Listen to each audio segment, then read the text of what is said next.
Good morning all from a very cold and wintry Cape Town. My name is Thando Kobe, and it is my pleasure to welcome you today to our very special talk. Today we have the pleasure of hosting Chantell Ilbury, who will share some thoughts with us on what lies ahead. I think we all have had some, call it lockdown fatigue. We thought things were getting a bit better. We all had high hopes of, the rollout being a lot faster than what it has been. And I think we now all back in our saddles and just locked down for a little while longer. There are many questions. There's a lot that people are asking. There's a lot of uncertainty. And certainly Chantell does not have all the answers.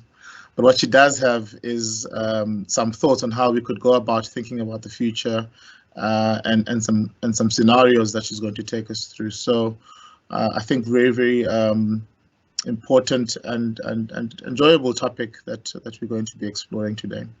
For those of you who don't know, Chantell is a renowned strategist, facilitator, speaker, and best-selling business author. She's the founding partner of A Mind Over Fox and its education and training arm, Growing Foxes. She's a specialist in scenarios. She guides executive teams and other business leaders through strategic conversations across a diverse array of sectors, including energy, resources, mining, agriculture, transportation, industry, health, retail, manufacturing, and others. And so perhaps if you have any questions on Eskom, she can answer them today. She draws experience on working globally from across many different countries. Far field is UK, Ireland, US, Netherlands, Belgium, Austria, Italy, Hungary, Australia, Jamaica, Kuwait, Singapore, India, Mauritius, and of course throughout Africa. She lectures on strategy at various business schools and is an executive fellow of Strathmore University. So without further ado, I will hand over to you, Chantell, and really welcome to this webinar, and thank you for being prepared to just share some of your expertise with us and our clients. Thank you. Thando, thank you very much for that introduction. As you can hear, I pretty much have worked all around the world in most different countries except for China. Interestingly enough, I've not done any work there as of yet, although my partner Clem Santa has done work in China. And I've worked across most industries. So it is uncertain. Times are difficult. I think we've had a build-up to uncertainty over the years, with technology coming into play, with environmental issues coming to the fore, with politics and geopolitics around the world, China, the US. We've had a world that has built in terms of more and more uncertainty that we face. So it's difficult, or it's becoming more difficult to make decisions. And then, of course, we've had a health issue or a health challenge. Before, in 2007, we had a financial challenge, which we had to deal with. And now we have a health challenge that has overlain all of our uncertainty. And it's very difficult to think about the future. So what I would like to share with you this morning is not only some of my experience and the experience that Clem and I have had strategically over the years, but also just a framework and a way of thinking and dealing with uncertainty, because that's the best. As Thando said, I can't give you the answers. I don't know the answers myself, but with an underpinning of good thinking in order to make my decisions, it's the best opportunity that I have. So I'm going to put my slides up and then I'm going to talk with the slides, and then definitely questions at the end, please. If there's anything that we can explore further, that would be fantastic. So bear with me for a minute. I'm just going to get my slides up. All right, so I've titled the talk Thinking the Future, Investing in Yourself and Your Family. because really that's what it's about. Yes, we all are in businesses. Some of you might be retired and having gone through the corporate or the business world. And of course, in the business world, corporate world, we're making strategic decisions all the time around the future. We look at a 3-year time frame, or we look at a 5-year time frame, and then we try and develop our strategy and our strategic plan within that time frame. But then we have to think about ourselves as personal investors. Where do we look financially in terms of investing? And that's where you have personal trust. And you start looking at the market, you start looking at the world around you, you start creating wealth and then protecting and growing your wealth.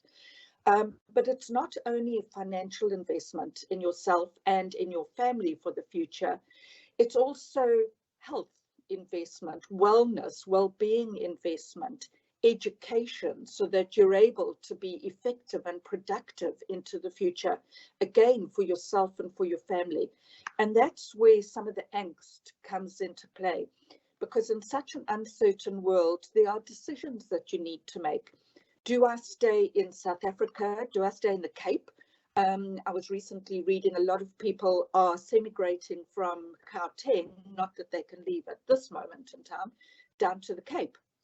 So, you know, we've got a lot of mobility towards the Cape. Some people are starting to say, do I want to live outside of Cape Town in one of the more rural areas because of virtual work in the future and quality of life? Some people are saying, actually, do I want to leave the country and start somewhere else because I've got a young family? What is our education system looking like in South Africa versus in the rest of the world? So there are many things that you need to think about. So what is the framework in terms of that thinking? Well, I think particularly in your instance, one needs to start with the big picture, the global picture, because we don't sit in isolation in the Cape or in South Africa or even in Africa. We play on the global playing fields. So I'm sure most of you have a global view as well as a South African view. So when we think about the future, Clem Santa and I use 2 animals. We use a fox and we use a hedgehog. And if you think back to Isaiah Berlin, when he talked about those 2 animals, he said a hedgehog strategic thinker sees a single projected future, and then they develop a strategy based on that single projected future. Whereas a fox says there's so much uncertainty, let me rather build some scenarios around the future and then be able to watch the flags and maneuver through different scenarios so that I'm constantly dynamically thinking strategically and I can move quickly. I'm agile if I have to.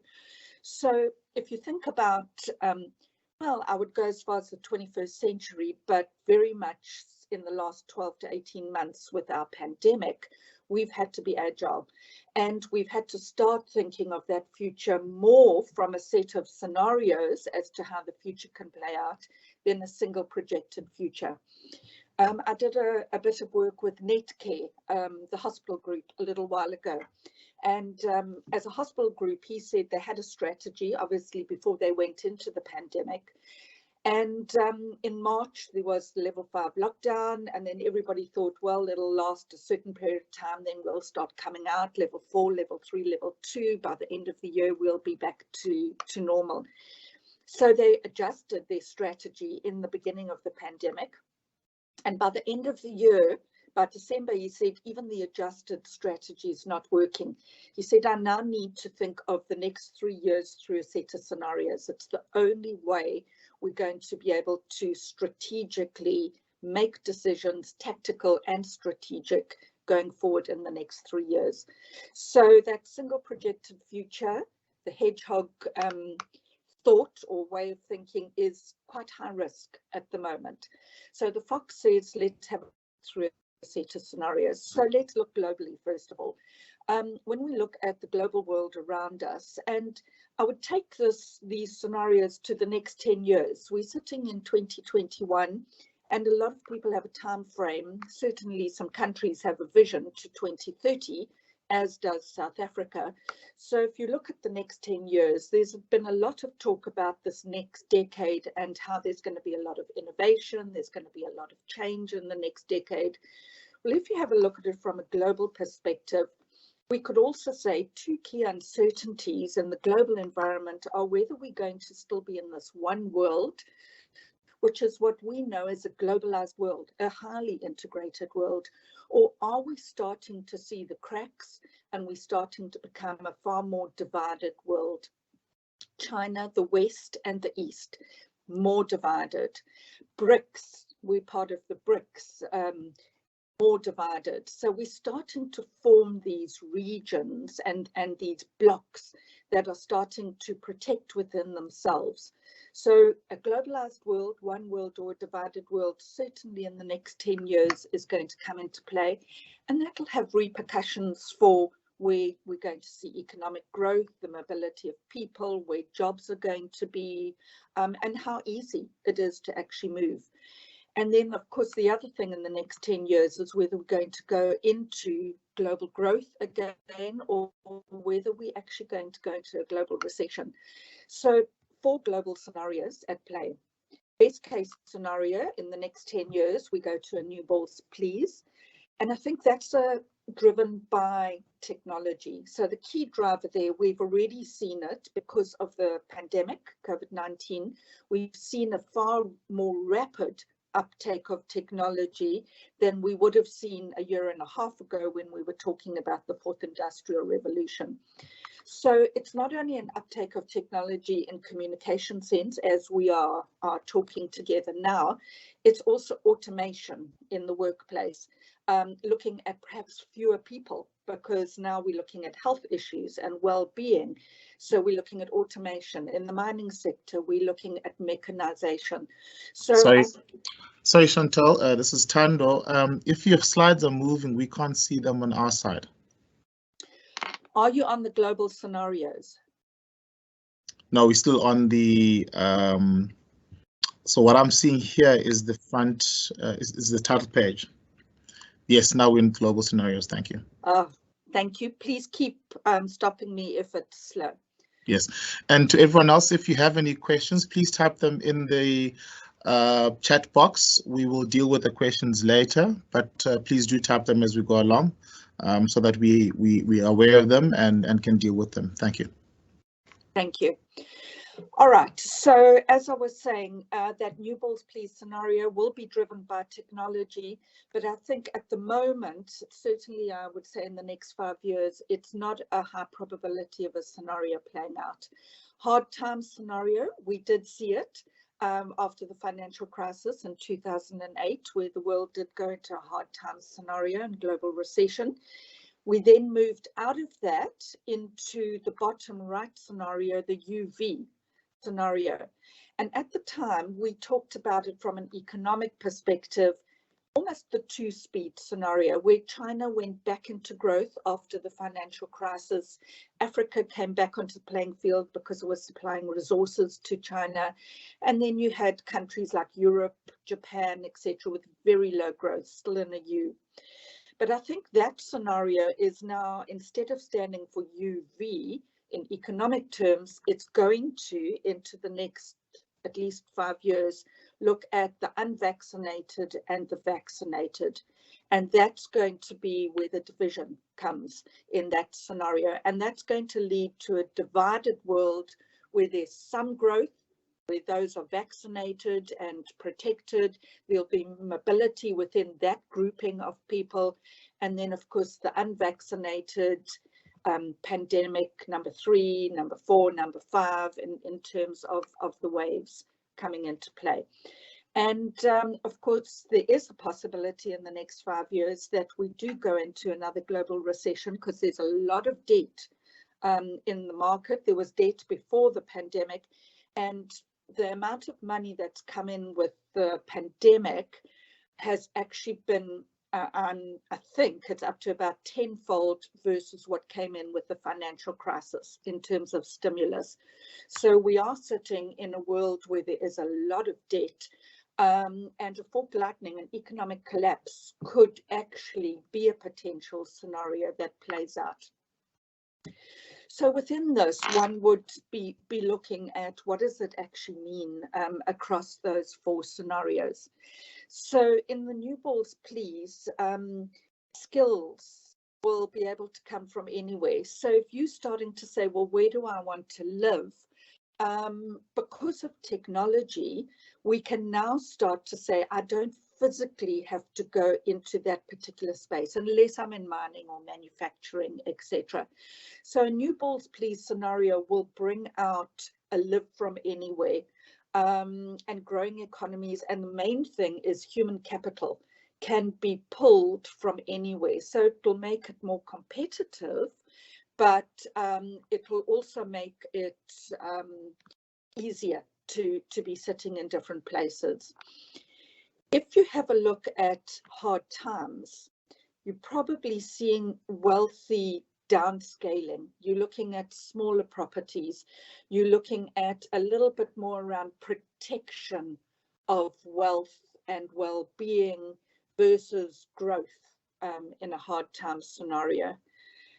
If you were to look at the vaccinated and the unvaccinated, I think there's quite a high probability globally of that being the scenario in the next 5 years. So we're definitely going to see increased protectionism. The level of vaccination is going to be an absolute key driver in that scenario. And I think we're going to start to see foreign investment shifting into different places where we've got vaccinated economies or countries and unvaccinated. So interesting from that perspective. And finally, the fork lightning, a worst case scenario. Definitely, I would say falling property prices, more conflict and tension coming into play, and very, very tough economic conditions. So I put that out there because, first of all, you would look at it from your financial and your wealth perspective in a financial sense as to where you would be wanting to move. And I think you would be looking at businesses into the future, even if you're investing in different sectors. What are the sectors of the future in terms of the traditional sectors of the past that are not going to make it in a new global world? And then, of course, education. You would start to look at it from that perspective and say, right, which countries are vaccinated? Which countries are coming out of lockdown? They're starting to see growth. Where do I want to be positioned? So there are a number of things that you would look through in terms of where those scenarios are at play. So Clem and I actually give the UV scenario for the next 3 to 5 years the greatest probability of playing out. And we might be on the cusp of UV going into a New Balls Please because technology will take us there. So that already helps you to say, okay, what sort of decisions do I want to make for myself and for my family? And then we move on and we say, okay, that's the global environment of which I am a player. And remember the one thing about young people, and when I'm talking young, I'm not talking if you've got small children or grandchildren that are very young, but young people in their 20s at the moment are more able to move if they can. And they're almost starting to look at nomadic lifestyles. So in a global sense, I think young people are seeing themselves as more global, as being really stuck or placed in one particular geography. So again, that's what you would be looking at. Can you move? Have you got the ability? Have you got the right passport that allows you in to various places? And have you got the right skills that can move? So I've moved on to the South African scenarios now. Has my slide changed? Yes, it has. Thank you. All right, so then you say a lot of you are sitting in the Cape or in South Africa. So of course, your questions are coming up to say, do I stay in South Africa? Do I leave? And if I leave, if we look at the global scenarios, where do I go to? Do I go to the UK, who have now pulled away out of Europe in terms of the Brexit? What is the UK going to look like? Australia has closed its doors at the moment. Australia has been very linked to China, and there is a lot of tension at the moment between China and Australia. So is Australia a place that you want to look at in the longer term? Do you want to go to the US? Perhaps when it was under Donald Trump, the answer was no. Perhaps under Joe Biden, you might be looking at the US with a little bit more potential. And then some of you might actually be looking at the rest of Africa, because there's huge potential in Africa going forward. So if we look at it from a South African perspective, again, we'll say, all right, what's happening in South Africa? So there are two key uncertainties, and the one is our economics. Is our economic climate very negative, or is the economic climate going to, in the next 3 to 5 years, become more positive? And I suppose we would be looking at Cyril in terms of reform, economic reform. Will he be able to put economic reform in play in terms of forming a more positive economic climate? We went into the pandemic with very low, less than 1% GDP. So we were on the wrong foot before we even started the pandemic.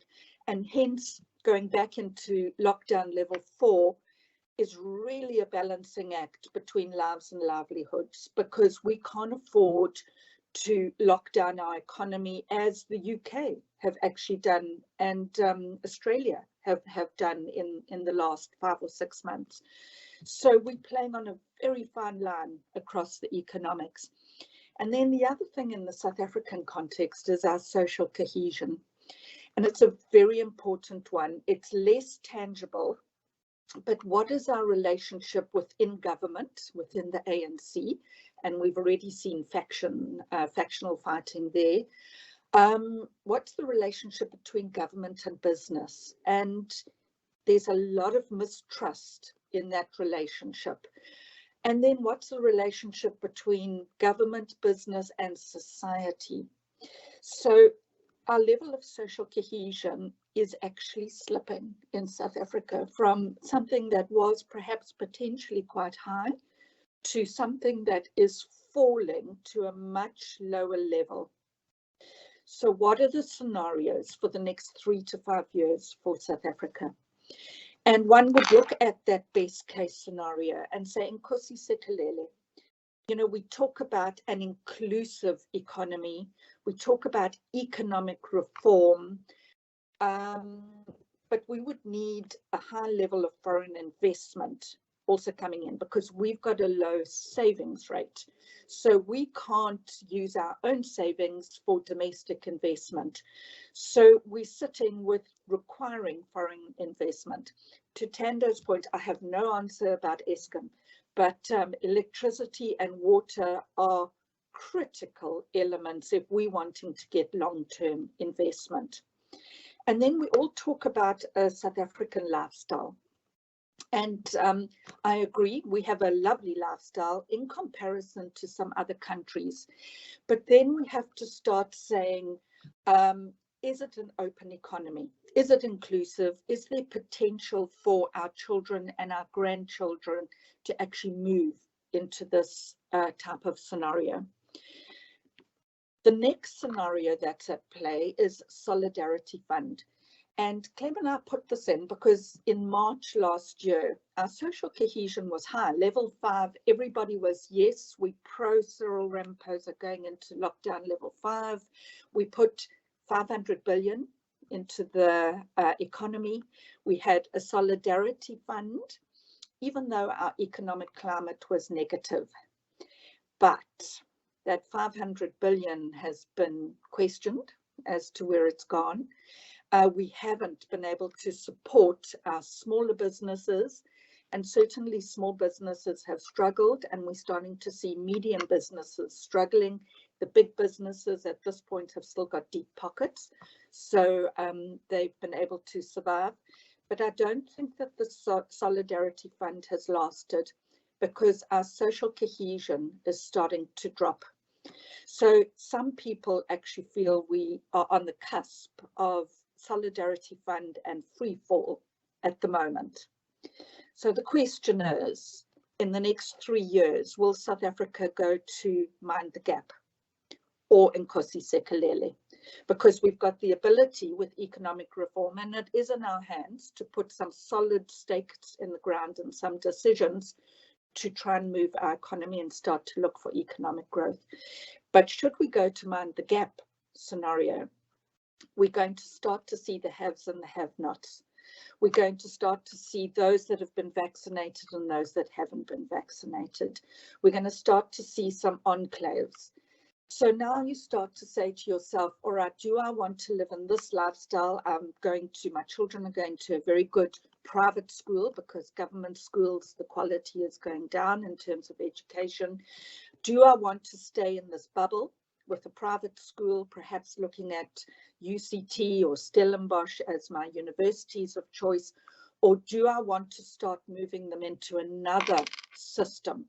So those are some of the questions that you would start looking at, and you'd say, okay, let's understand mind the gap scenario and say, what does it mean for investing in myself and investing in my family? And of course, if in the next 3 years it goes to a free fall scenario, we definitely are going to see an exodus of wealth and skills. And I think there is an element of that happening in South Africa. However, having said that, we're also looking at importing skills and opening up a little bit in terms of our reforms to allow those skills into the country.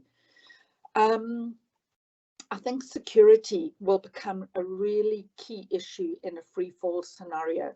So one would be questioning the levels of crime, the levels of security, and the opportunity cost for staying in South Africa if we're in a free fall scenario in the next 3 to 5 years, versus leaving sooner, moving into another system that in the global sense might be starting to come out of lockdowns and might be starting to see innovation and growth happening.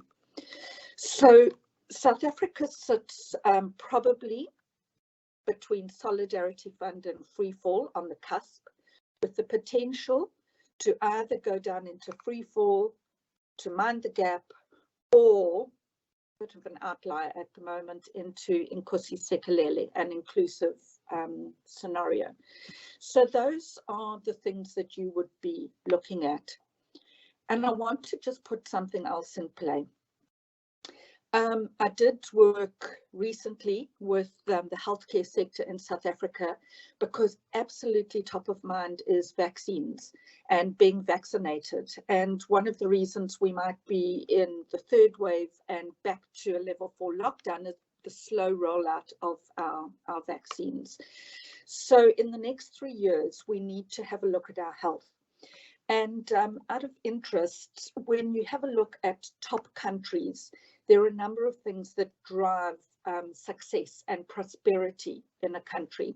Obviously, savings and investment rate, demographics, younger, older demographics, education, health, policies and institutions, stable policies and capacity in institutions, and also being economically connected to the rest of the world.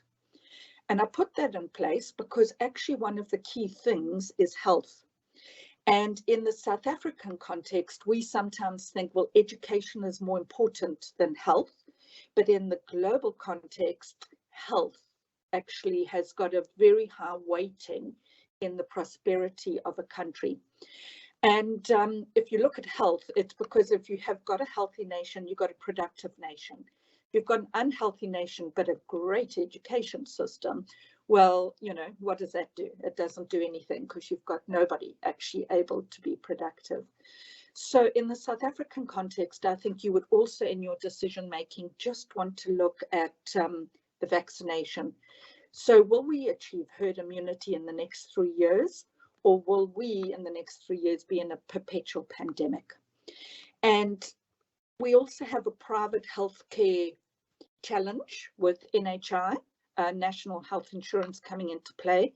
Will we be able to still have a very functional private healthcare system, or is our healthcare system going to be moved more into an NHI system? So 4 scenarios for the health of healthcare in South Africa. Your low YISA, which is victory, and in the healthcare sector, those participants have given it a 5% probability of playing out. Long walk, where we do get herd immunity and we do get a vaccination rollout going, but we move more and more into the NHI system because government actually still control the whole process. Then we could move into murky waters, where we are trying to implement NHI, government still trying to control things, and a perpetual pandemic. And I think that you would also try and bring into your decision making. Do I want to be in a murky water scenario from a health perspective in South Africa, and what are the implications? And I think one of the key implications we've seen is it's very difficult as a South African to move anywhere else in the world at this moment in time.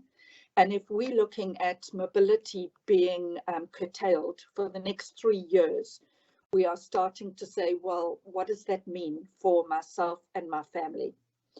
And then, of course, there is the green shoots, where we do stay in a perpetual pandemic, and we do still have private healthcare. So that's a different story. You can still have access to private healthcare. You probably would be vaccinated, your family vaccinated in time, but a perpetual pandemic. So I think it's important to put that thinking into your decision making as well. And from the healthcare sector internally, their probability is 60% murky water and 20% green shoots, unless we get that vaccination rollout process really under control and executed and implemented. So, couple of flags from the South African perspective. Corruption, you would be thinking about. We have a health minister at the moment who is acting. Are we getting to grips with corruption? What does it mean? Quality of our infrastructure, I think, is one of the things you would bring into your decision making. And it's not only Eskom and load shedding, it's also broadband, the ability to move in the education system. If they're closing schools down all the time, can you actually still continue your education over a virtual platform or not? What is our infrastructure like? Style of leadership in terms of our political leadership and also our business leadership. Entrepreneurial spark, which I think would be a very important consideration for yourselves, because you would also be saying, can we start a small business? Can we invest in South Africa instead of taking money offshore? Do we invest in this economy to grow this economy and start businesses? And can our children and our grandchildren have the space to be able to start businesses? South Africa historically is a big business. It's actually controlled by big business, so it is very difficult for small business to come into play. So there would have to be a lot more enabling things at play. Pockets of excellence, you would be considering quality of education. You'd be looking at tertiary education as well as secondary and primary and early childhood development. One of the things about education, they said, is that the best return on investment is in early childhood education. So it's the first 1,000 days of one's education that gives you the best yield and return further down the line. Investing in a PhD almost, or a master's or a degree, the horse is bolted if you haven't laid the ground. So your return on investment is much smaller and it's more expensive at degree and PhD level than in early childhood development. So again, you would say, what does it look like in a South African context in terms of the future for my family? Land reform, if any of you are in the agricultural sector, obviously expropriation without compensation, changing Section 25 of the Constitution is on the table at the moment. So it's a flag to watch. And I think finally for yourselves, you would look in the long term in terms of the shape of the economic recovery. Will South Africa in the next 3 years go to a V? And really, what would the drivers be for that? Or are we going to be, worst case scenario, in an L? And again, what does that mean? Can you be in your bubble and still survive because you still think the quality of life here or your trade-off of being here versus somewhere else in the world is better? Or do you need to start perhaps even diversifying a bit or spreading a little bit? So those are some of the flags to look at. And I wanted to just finish with saying, you know, you've got a number of lenses that you're going to have to look through. You're going to have to say, from a security perspective, what does it mean for me in South Africa, living here, versus if I moved somewhere else? And I think the debate is that, yes, you might have more secure environments elsewhere in the world versus living in South Africa, but then there is a risk reward in South Africa. Economic growth, where are we in relation to other countries that are going to start to see some stronger economic growth, I think a bit sooner, certainly once they've had vaccination programs that are coming into play. I think governance overriding is very important. You can't get economic growth without governance. And we've seen that in South Africa. Governance is critical as an underpinning. In fact, the two things that are the core leading to prosperity are savings and investment, governance within the country, and economic openness to our region and to our global environment. Education, and just to spend a minute or two there, because I think that's important for all of us. You might be retired, so you might have already had your education and be in a position that it's not as important for you yourself, but then you have your children and perhaps your grandchildren. Do you put your grandchildren into another system that they grow up in another education system and can easily move into those structures? Or do you stay in South Africa because there are some pockets of excellence in education in South Africa? And if you have a look at the rand and the exchange rate of educating your children overseas versus here, you probably find you're getting far more value for money at some of your schools here in South Africa than sending them overseas. However, when they leave school here, a lot of tertiary overseas, I'm going to go back and I'm going to come back here just to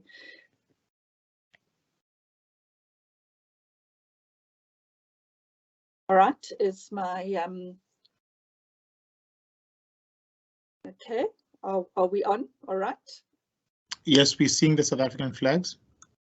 Okay, and I've just moved from the South African flags to my next one, lenses to consider. Yes, we're there now. Thank you. All right, so you've seen the flags, and I just want you to say, okay, how do we make decisions and where are our trade-offs? They're through security, through the economic growth, governance, education. And I was just talking education. You might decide you want to educate up to matric level here and then send your children to do tertiary education overseas. There are different criteria to get into those systems than to get into our tertiary education. So, you know, do you meet those criteria, or do you let your children come and do a first degree here and then they go for postgraduate a master's and a doctorate degree overseas. So those are questions that you would want to look at, and you would want to look at when do you want to get them into an education system so that they can actually then move within it and flourish. And then opportunity in the workforce is something you would also want to consider. If you have young people that are coming out with a degree, or they're coming out with a matric, is there opportunity in the South African space for them to get work? And we've seen our very high levels of youth unemployment.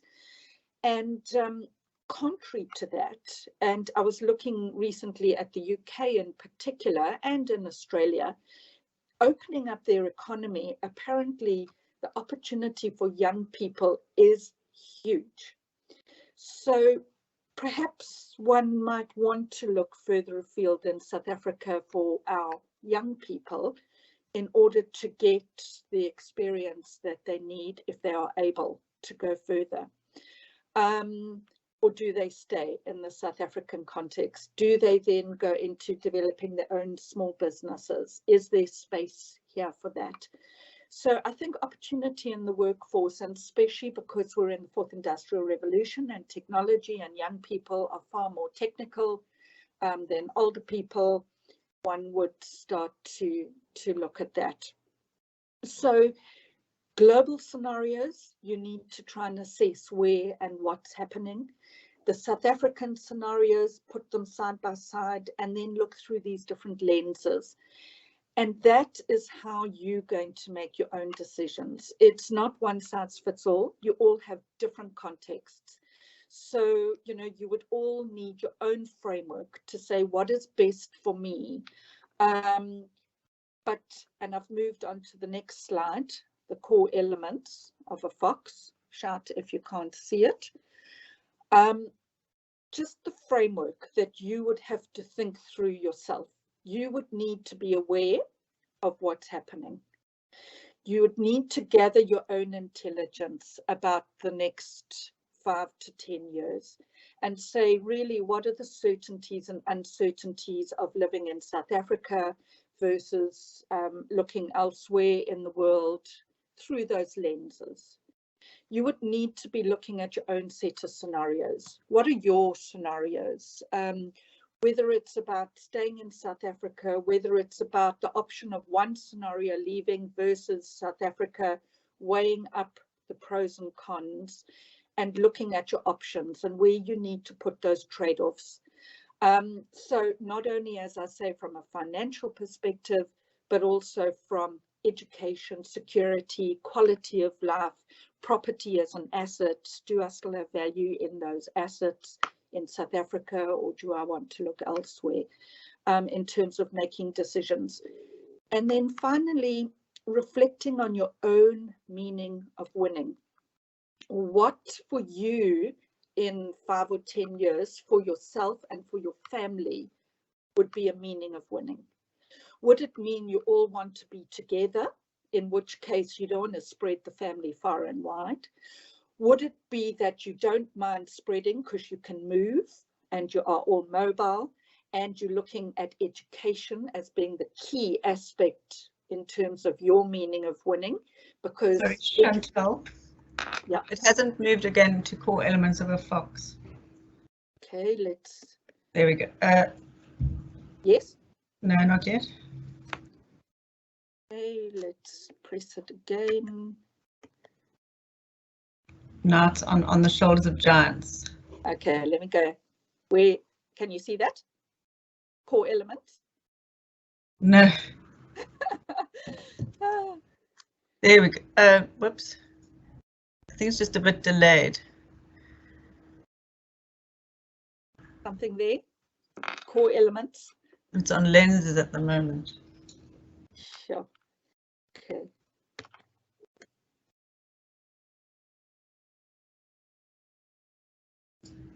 And now? Now it's jumped to on the shoulders of giants. Okay, give it a minute. Let's. There we go. There we go. Oops, no, Okay. again. Okay. Now? Sorry to disrupt with technology. Still sitting on lenses. Can you see? I've changed it now. Give it a moment. Core elements of a fox? No. Okay. Not quite sure how to.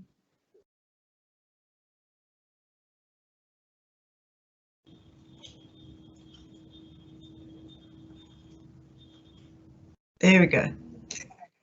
Oh, I now touched it.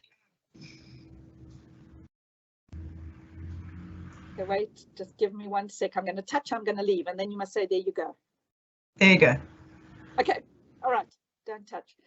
So I just want to give you this framework. And as I said, please, you all need to make those decisions yourself, but you need to make them effectively. And awareness of what's happening with those scenarios and flags, intelligence, certainties and uncertainties that you see in the environment, the type of scenarios that you want to look at in relation to the South African scenarios and the global scenarios, and then your own options and decisions. And you might have to make trade-offs. You might have to make trade-off between security and the education system. You might have to make trade-off between the education system and opportunities for work.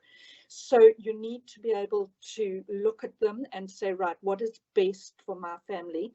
And then finally, reflect on your own meaning of winning. Is education your absolute number one? And you want to make sure that you get into a system that allows you to grow, be educated, because that's actually the biggest investment one could ever make, is in one's education.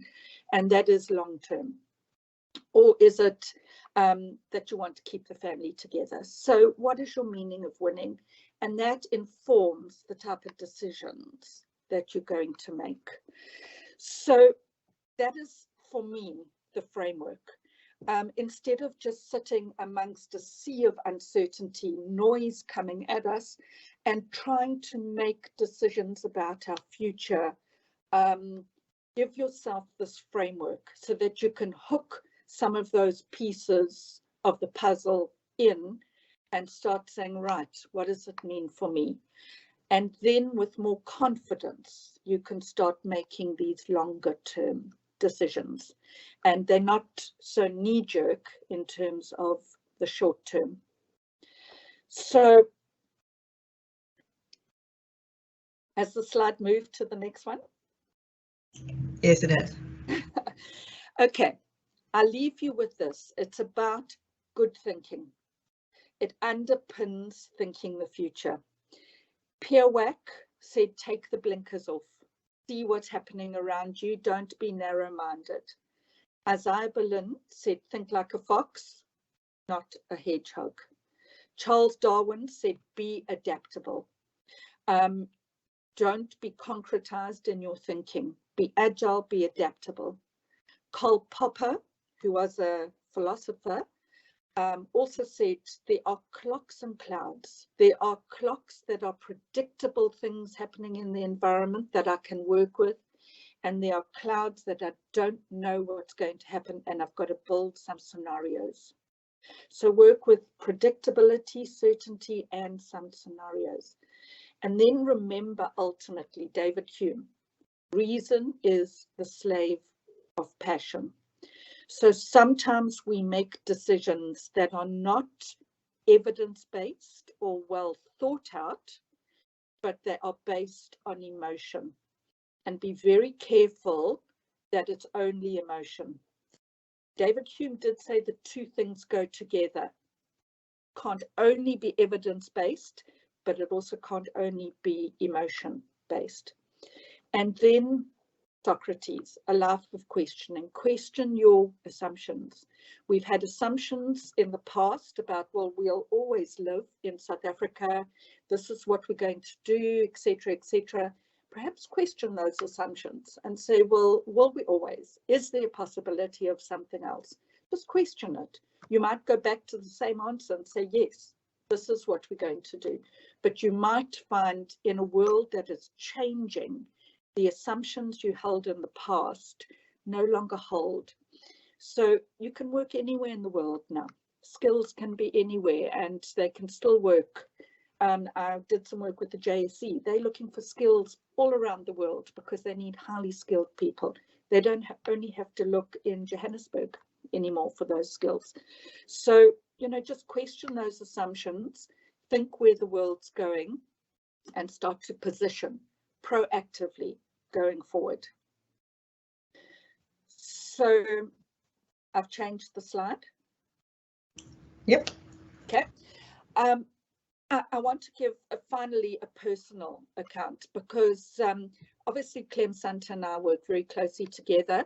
He actually was born in the UK, an only child, and he then came out obviously with the mining sector to South Africa, and he's still very pro South Africa. Obviously we are realistic with the challenges, but he lives in Simonstown and Somerset West and sort of goes between the wine and the beach, and that's his choice.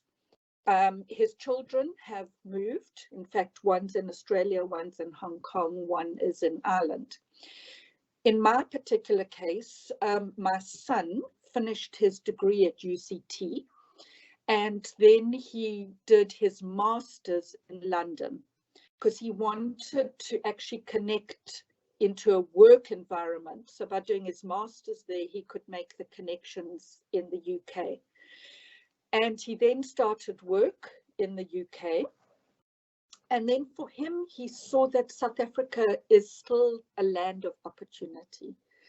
So he has come back in this last year and he's building, in fact, he's just written a book with Clem that is coming out next week about thinking the future, because both him and Clem have philosophy as their underpinning. So they're very good thinkers. And they've said there's opportunity here, and he's not going to stick only here, but he's going to come back here for as long as he feels necessary, and then he can move back to the UK or to Australia. So he's going to take that more nomadic approach. So there is no one size fits all, and I think it's what suits you and your family, understanding this future environment is what is critical. So there's a lot of angst out there, and a lot of angst, and people put barriers in place to say, well, I can't really move, and it's easier to just sit back, but then you are anxious. You can move. You do need to, there are barriers because of the pandemic. There's no doubt about that. But beyond pandemic, one would be starting to say, where's my future investment going to be?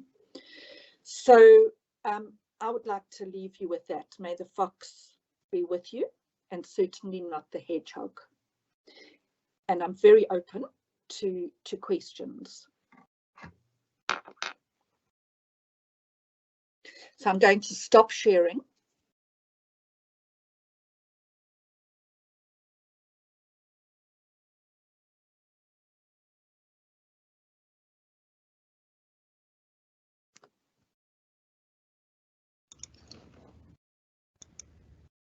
Okay.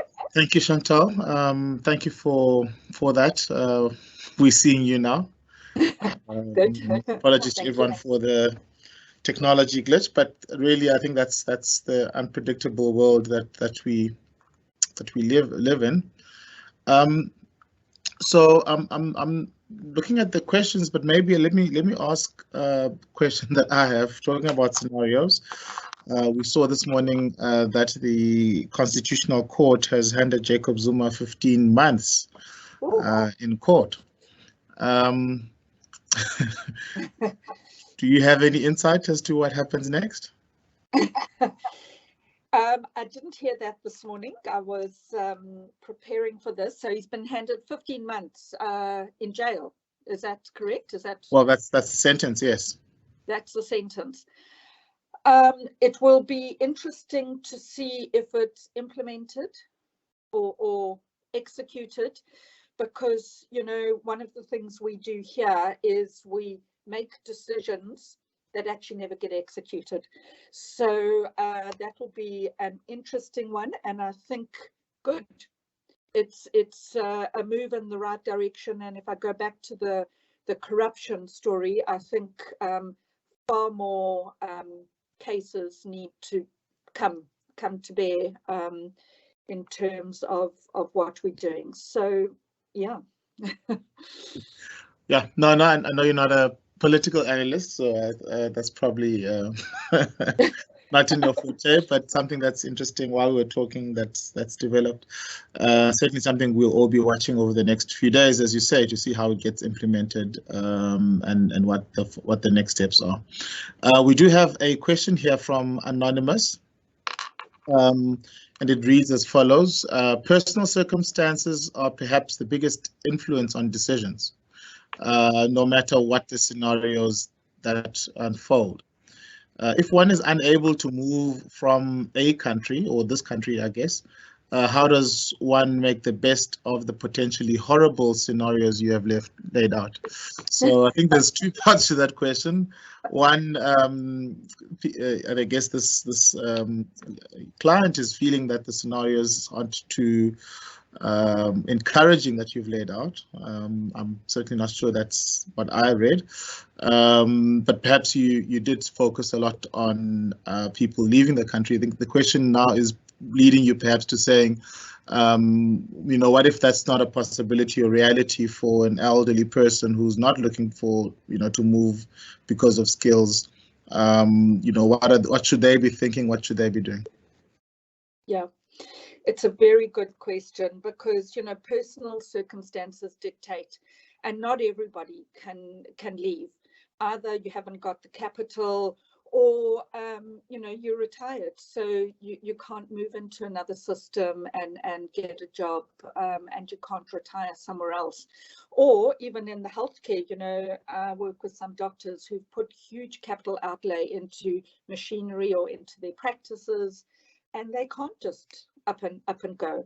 So I agree, personal circumstances sometimes keep you here, and that's when it's very interesting, because your choices become, what do I do within these scenarios or this scenario, because my choice is not as global or big as I thought it was. And sometimes that's hard when your choices are so big. It's more anxiety because you don't know where to go. So when your choices become personal circumstances keep you here, every scenario, remember, has opportunity. You know, our agricultural sector is in a V. It's in a huge growth sector. If you have a look at our citrus, we are shooting the lights out. The JSE has been doing well. It's been in a V. Our mining and our resources is doing well.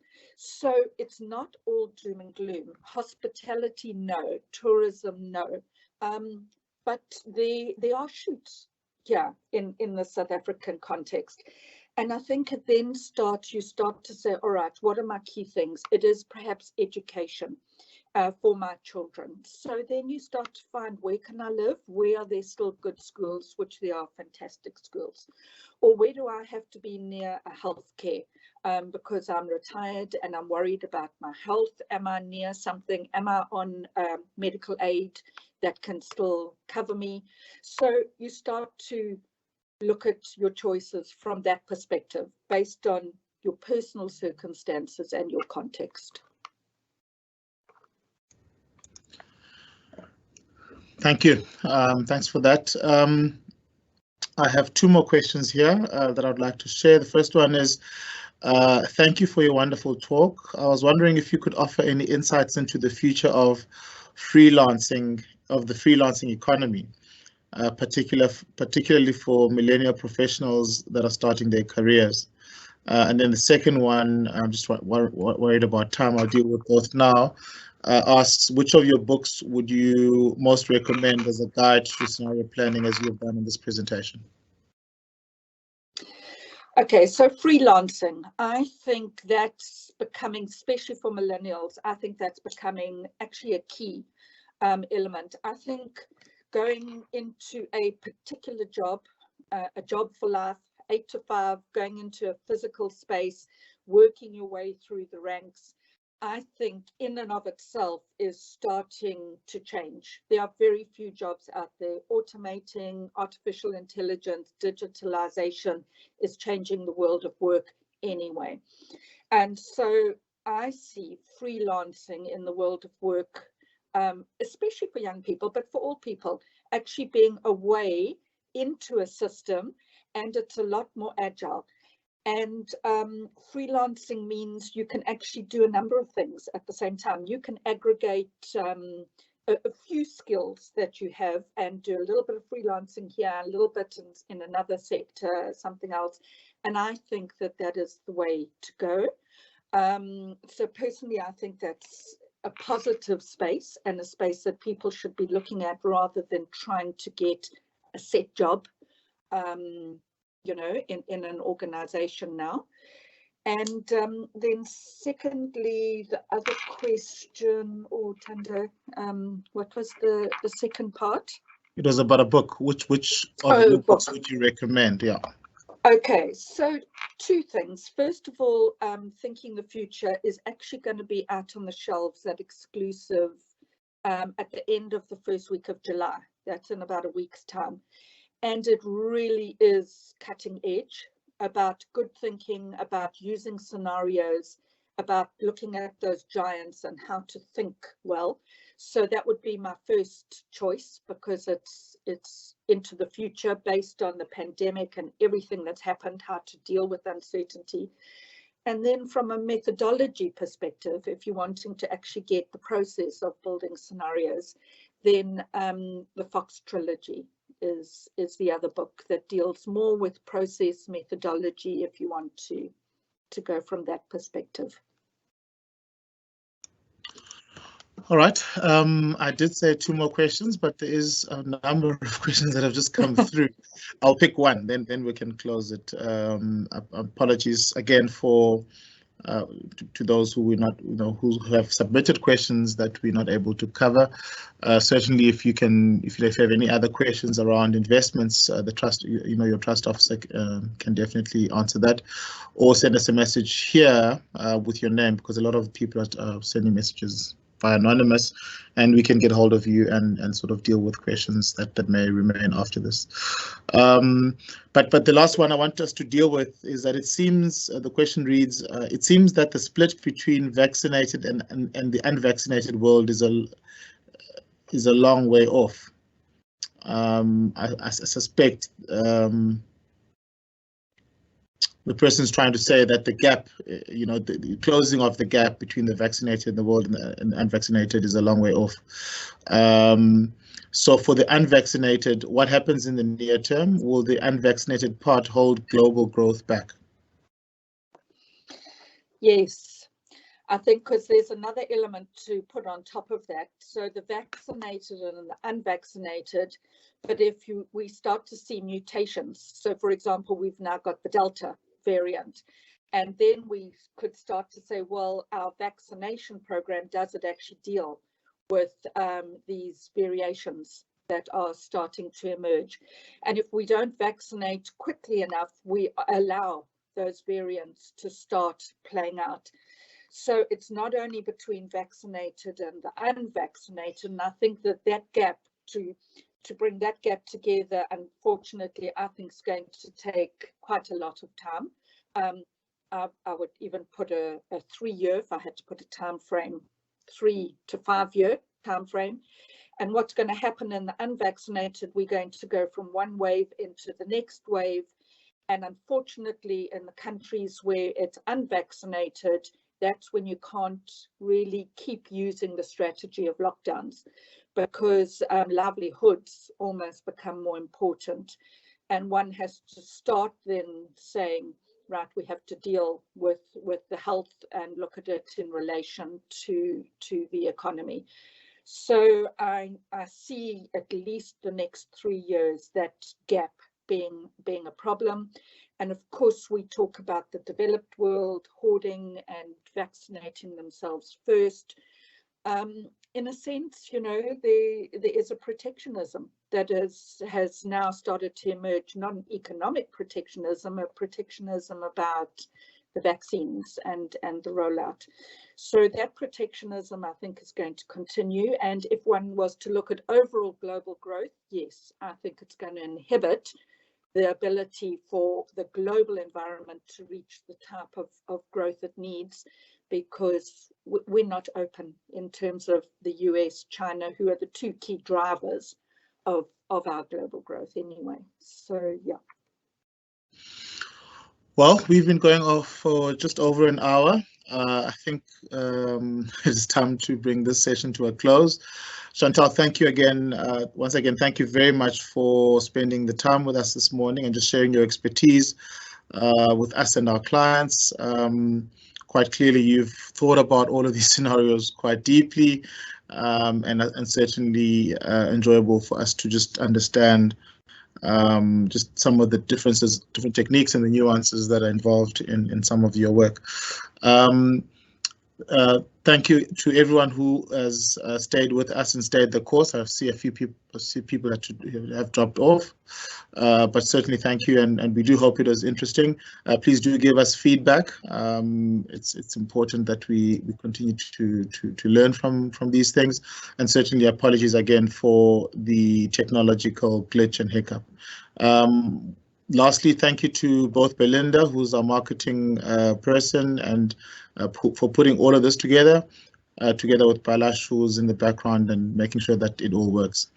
Enjoy the rest of the week, and stay warm in Cape Town.